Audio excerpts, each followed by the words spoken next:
Hey guys, Sean Fairchild here with you. I was recently talking about dead spots, something that you can do to mitigate the effect of dead spots. It doesn't make them go away, but something that you can do to mitigate it without having to add weights at your headstock or down here or change physical characteristics about the instrument. Because after all, dead spots are sympathetic resonances and they're very normal and very common to have on stringed instruments. If you look hard enough, I bet you can find one on virtually every instrument that you own that doesn't have a graphite neck. Anyway, something that you can do is to fret the same note in one octave in difference from the dead spot note, and then just allow that note to ring as you play the note that typically has the dead spot. So let's get some bass level sort of readings here. So on my C string, if I play the 7th fret, if I play a D on my C string,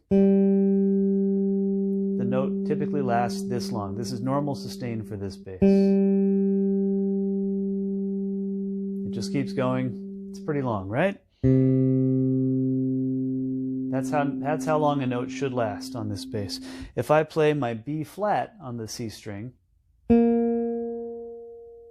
it's very short. That's a dead spot. That's a sympathetic resonance with the instrument.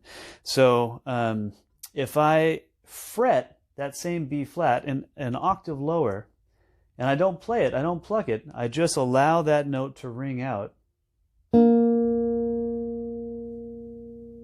Look at that difference. It's pretty cool, right? So now I get virtually the same length note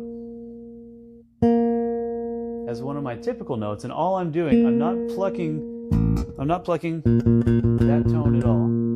I'm just allowing that to ring, and it's reinforcing the note that wants to give all of its mechanical energy to the instrument and not have it recycled back into the string.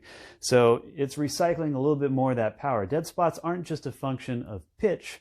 They are a function of a lot of complex things all working together, or you may feel like working against you. It has to do with placement, specific pitch, the mass of the string, all kinds of different mass numbers in this equation. I don't understand it completely. No one understands it well enough to actually prevent them in instruments when they're building them. So here's a normal tone again at that B flat. And if I fret the same note an octave lower and just allow that to ring sympathetically. Pretty noticeable difference. So see if you can do this with one of your instruments. It's pretty cool. It's pretty usable if you're going to have to play a long note in a place that you know you have a dead spot. And chances are, if you know you have a dead spot somewhere, you've already figured out how to avoid it. But see if this helps you. You can also use open strings if you happen to have a dead spot at your 7th fret, for instance.